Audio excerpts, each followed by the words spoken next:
Hello all my dear students, a very good morning and welcome back to the class again. तो हम सब क्या आज attend करेंगे 10th lecture some basic concept of chemistry chapter का, जिसमें आज हम मोल के ही अपने टॉपिक को थोड़ा सा और एक्सटेंड करने जा रहे हैं आगे। मोल की लास्ट क्लास में हम सब ने क्या सीखा था कि किस तरह से मोल को अप्लाई किया जाए किसी केमिकल रिएक्शन के अंदर कैलकुलेशंस करने के लिए, सब्सटेंसेस के वेट मोल्स वगैरह निकालने के लिए कैसे हम अप्लाई करें मोल को। ठीक है, केस फर्स्ट और केस सेकंड हमने डिस्कस कर लिया था हमारे पिछले लेक्चर में। केस फर्स्ट में हमने की थी सिंगल रिएक्टेंट प्रॉब्लम, जिसमें आपको सिर्फ और सिर्फ एक ही रिएक्टेंट दिया गया था और उससे रिलेटेड आपसे इंफॉर्मेशन पूछी जाती थी।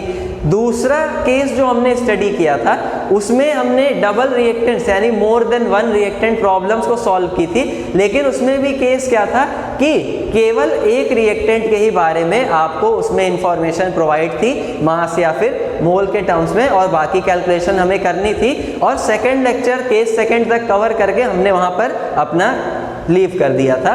तो आज के क्लास में ना केस थर्ड हम लोग डिस्कस करेंगे, और केस थर्ड में हम सभी क्या डिस्कस करेंगे, more than one reactant problems को ही, लेकिन इस बार हमें एक रिएक्टेंट के बारे में नहीं बल्कि जो है दो रिएक्टेंट्स के बारे में इंफॉर्मेशन दी होगी। तो ऐसे प्रॉब्लम्स जब भी आपको सॉल्व करनी पड़े ना, तो इसमें आपको एक सावधानी रखनी पड़ती है, और वो सावधानी क्या रखनी पड़ती है ये मैं आपको अभी बताता हूँ। उससे पहले आप सभी अपनी कॉपी पेन लेकर तैयारी बैठे होंगे, जैसा कि मैं हर लेक्चर में आपको बोल ही देता हूँ, तो अब तो आपकी आदत ही पड़ गई होगी। केस थर्ड तुरंत नोट डाउन कर लीजिए, और केस थर्ड क्या है हमारा, मोर देन वन रिएक्टेंट के बारे में ही है। मोर देन वन रिएक्टेंट हमें इस बार भी गिवन होगा, लेकिन इस बार हमें दोनों रिएक्टेंट्स के बारे में इंफॉर्मेशन प्रोवाइड है कि information about both reactants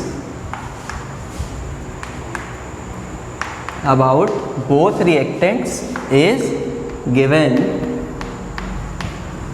okay, तो इस बार जब आप देखिए कि हमें एक से ज़्यादा रिएक्टेंट्स के बारे में यहाँ पर इंफॉर्मेशन प्रोवाइड की गई है, तो हमें देखिए करना क्या होगा यहाँ पर। ऐसे केसेस में ना हमें सबसे पहले वो रिएक्टेंट डिसाइड करना पड़ता है जो रिएक्शन के दौरान पूरी तरीके से कंज्यूम हो जाएगा।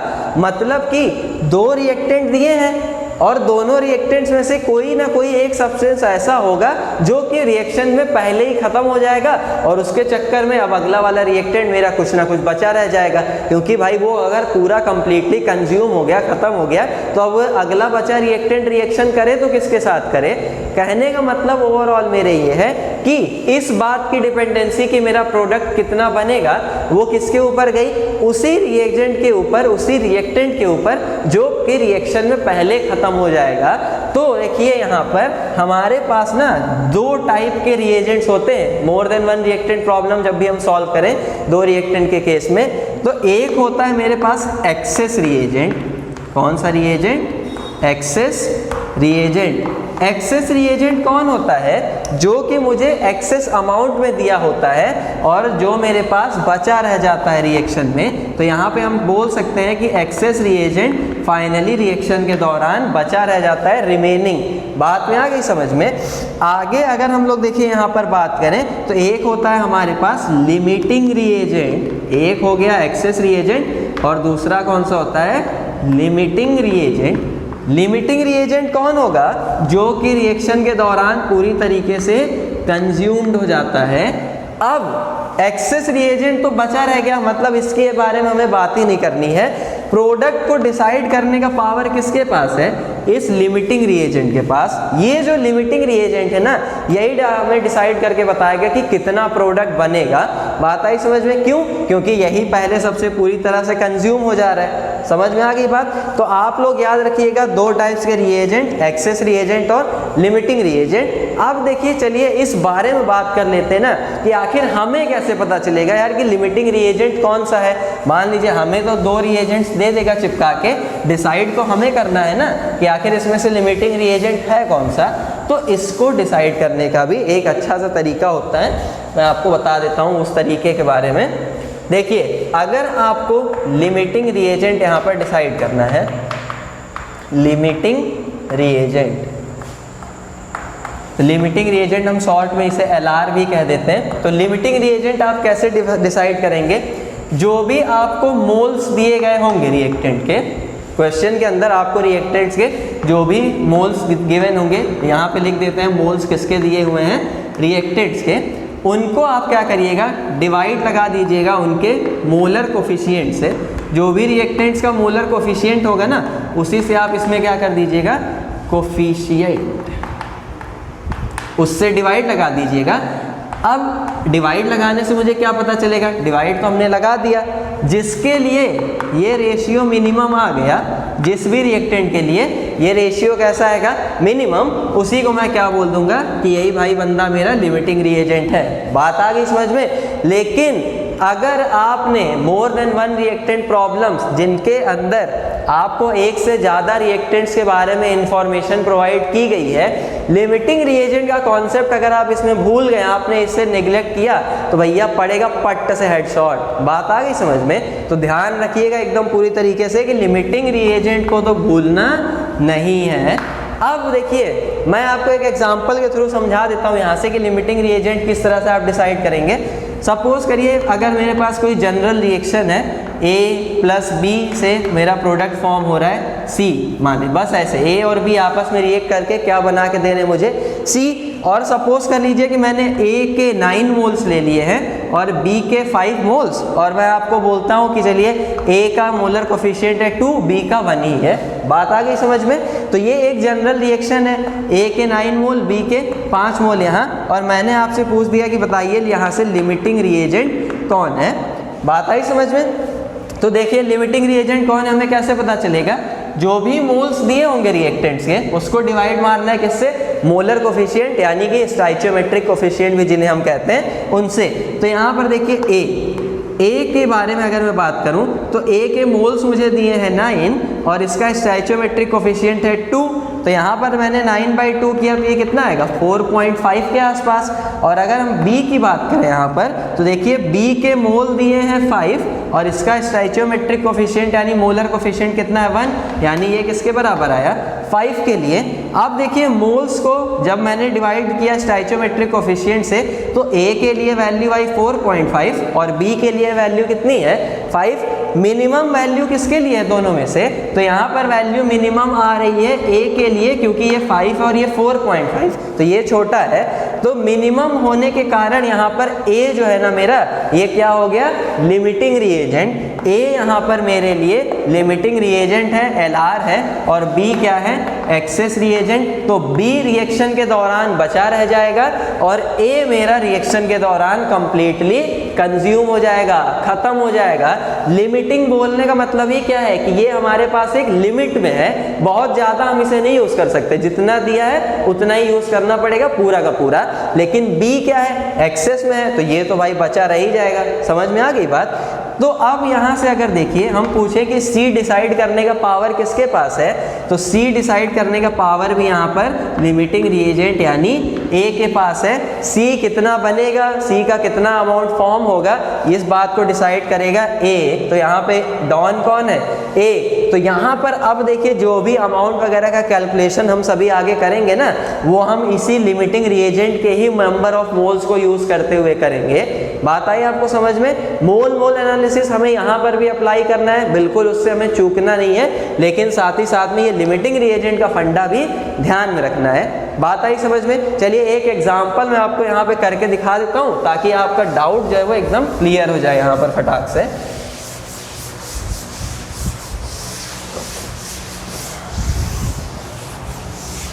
चलिए प्रॉब्लम हम लोग देखते हैं।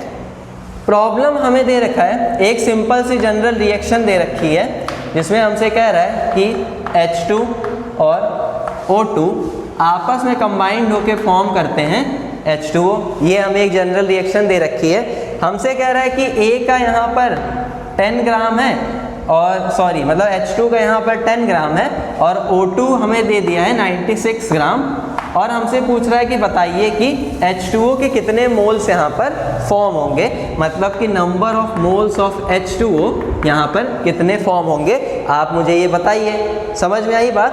तो देखिए यहाँ पर ना मुझे H2 के बारे में भी इंफॉर्मेशन दी गई है, मास या मोल दिए जाते हैं तो मास दे रखा है। O2 के बारे में भी इंफॉर्मेशन दी गई है, देखिए मुझे यहाँ पर O2 का भी मास दे रखा है। अब देखिए मोर देन वन रिएक्टेंट का केस, एक से ज़्यादा रिएक्टेंट के बारे में इंफॉर्मेशन दी है, तो मुझे सबसे पहले H2O2 में से क्या डिसाइड करना होगा, लिमिटिंग रिएजेंट कौन है। लेकिन इन सब के चक्कर में आप एक चीज़ जो भूल गए वो ये है कि सबसे पहले तो भैया मुझे ये डिसाइड करना होता है कि मेरी रिएक्शन बैलेंस है कि नहीं है। लास्ट क्लास में भी मैंने बैलेंसिंग के पॉइंट पे पूरा का पूरा जोर दिया था। बैलेंसिंग सबसे पहले चेक करेंगे वरना काम हो जाएगा गड़बड़, मोल मोल एनालिसिस की धज्जियां उड़ जाएंगी। तो बैलेंसिंग चेक करिए, H2 के मतलब एक मॉलिक्यूल यानी 2 एटम, तो इधर भी H2, हाइड्रोजन के 2 एटम, यहाँ पर ऑक्सीजन के 2 एटम्स और यहाँ पर ऑक्सीजन का 1 एटम, तो बहुत गलत बात है, इसीलिए 2 से मल्टीप्लाई कर देते हैं। 2 से मल्टीप्लाई करते हैं, ये पक्ष तो हो गया सुखी, लेकिन इधर ऑक्सीजन ने कहा भैया मेरे साथ बड़ी नाइंसाफी हो रही थी, 2 से मल्टीप्लाई किया, मैं हो गया सुखी। हाइड्रोजन हो गया गुस्सा, क्यों? क्योंकि यहाँ पर हाइड्रोजन कितने हो गए आप, 4, और ये बोला मुझे अकेला क्यों रख रहे हो, तो हमने बोला ठीक है भाई तू भी 2 ले ले। तो 2 2 4 atoms of hydrogen, 4 atoms of hydrogen, यहाँ पर 2 एटम्स ऑफ ऑक्सीजन मारते रिएक्शन हमारी हो जाती है बैलेंस। अब जब ये रिएक्शन हमारी यहाँ से बैलेंस हो चुकी है तो मैं इस पर अप्लाई कर सकता हूँ मोल मोल एनालिसिस। लेकिन उससे पहले अब हमारा काम क्या है कि डिसाइड करें कि भैया लिमिटिंग रिएजेंट कौन है। तो लिमिटिंग रिएजेंट कौन है हम कैसे डिसाइड करेंगे, नंबर ऑफ मोल्स को मोलर कोफिशिएंट से डिवाइड लगा के। लेकिन नंबर ऑफ मोल्स तो मुझे यहाँ पर दिए ही नहीं गए हैं, तो सबसे पहले नंबर ऑफ मोल कैलकुलेट करते हैं। तो number of mole of H2 is equals to, देखिए क्या होता है, गिवन वेट जो कि दिया है 10 ग्राम, और H2 देखिए अब यहाँ पर ना एक गलती स्टूडेंट फ्रीक्वेंटली और करते हैं जो आपको नहीं करनी है। अगर आप हाइड्रोजन के नंबर ऑफ मोल कैलकुलेट कर रहे हैं तो आप नीचे मोलर मास किसका रखेंगे, हाइड्रोजन का, जो कि कितना होगा 2 के बराबर। H2 है, 1 का 1 होता है तो 2 का कितना हो जाएगा, 2 × 1 यानी कि 2 के बराबर। बात आई समझ में? बच्चे गलती देखिए यहाँ पर क्या करते हैं स्टूडेंट्स, वो ये मोलर कोफिशिएंट भी आगे 2 जो होता है ना वो भी इसी में मल्टीप्लाई कर देते हैं। ये गलती यहाँ आपको नहीं करनी है, बिकॉज ये जो मोलर कोफिशिएंट आगे हमने मल्टीप्लाई किया है ना, ये मैंने रेशियो पता करने के लिए किया है कि आखिर किस रेशियो में रिएक्टेंट और प्रोडक्ट रिएक्ट कर रहे हैं। गिवन मास के ऊपर ये कोई चेंज नहीं डालेगा। बात आई समझ में? तो यहाँ पर मोलर मास आप हमेशा कितना रखेंगे, जितना एक्चुअल एलिमेंट या जो भी मॉलिक्यूल या जो भी कंपाउंड दिया है उसका होगा। बात आ गई समझ में? अगर यही आप 2 × बोलते, अरे हाइड्रोजन का तो 2 होता है, आगे 2 है तो चलो 4 कर देते हैं, ये गलती आपको नहीं करनी है यहाँ पर। बात आ गई समझ में? तो हाइड्रोजन के यहाँ से मोल कितने आ गए, 5। बात आई समझ में? अब यहाँ से देखिए number of moles of O2 की अगर हम बात करें तो ऑक्सीजन के मोल्स निकालने तो 96 डिवाइड बाई ऑक्सीजन का कितना होता है बताइए एटॉमिक वेट, यहाँ फटाक से, तो डाई ऑक्सीजन है, 16 2 32, तो 32 यहाँ से किसका हो गया, ऑक्सीजन का। और अब आप जब देखिए इसमें फाइनली यहाँ से इसे डिवाइड लगाएंगे तो ये 3 टाइम्स आपका आएगा, मतलब ऑक्सीजन के मोल यहाँ से कितने आ गए आपके पास, 3 मोल्स आ गए।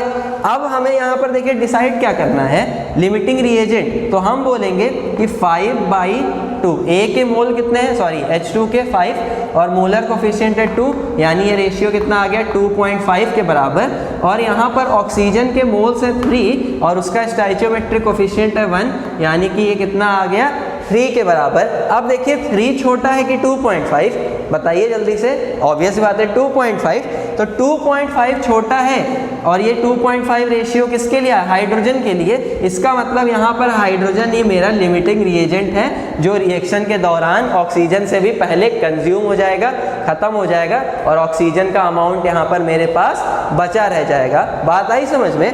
तो अब मेरा टारगेट क्या है, number of moles of H2 decide करना। मैंने ये तो पता लगा लिया है कि भैया यहाँ पर खत्म कौन होने वाला है, A यानी हाइड्रोजन खत्म होने वाला है। तो अब आगे देखिए मैं मोल एनालिसिस में जो भी यहाँ पर चीज़ें अप्लाई करूँगा ना, वो किसके देखते हुए अप्लाई करूँगा, हाइड्रोजन को ही रिस्पेक्ट में देखते हुए अप्लाई करूँगा।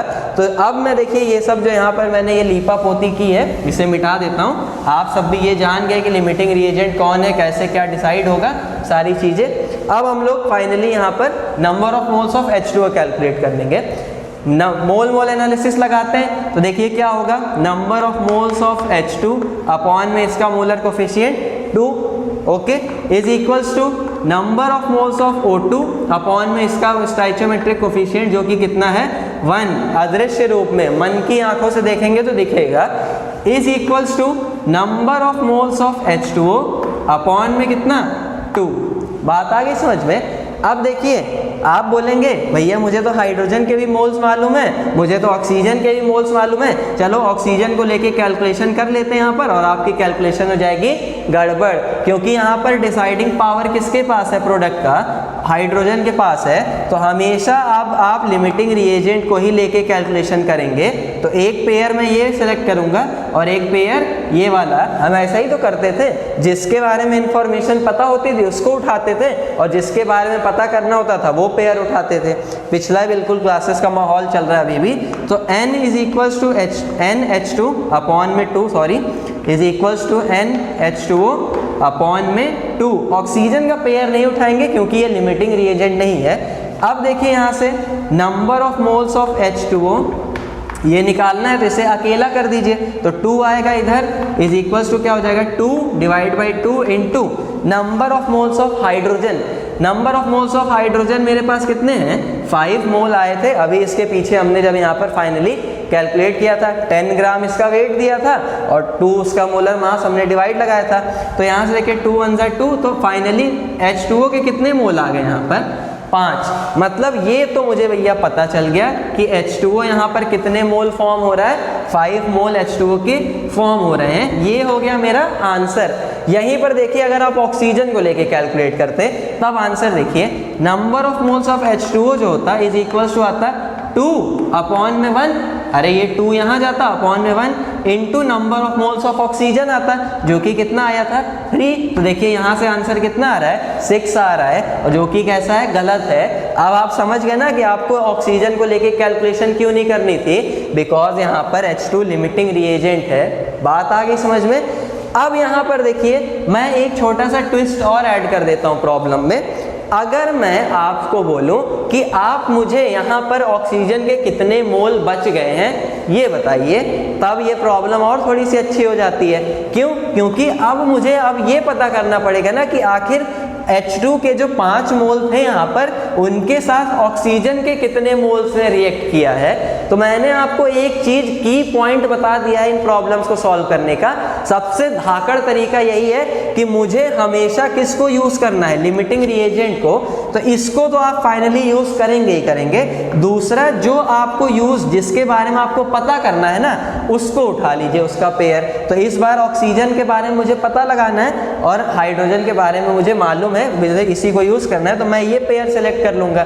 तो यहाँ से देखिए number of moles of O2 is equals to क्या आ जाएगा 1 यहाँ जाएगा, तो 1 अपॉन में 2 into number of moles of hydrogen जो कि मुझे कितना दिया हुआ था 5। तो यहाँ से ऑक्सीजन के कितने मोल्स हैं, number of moles of O2 is equals to 5/2।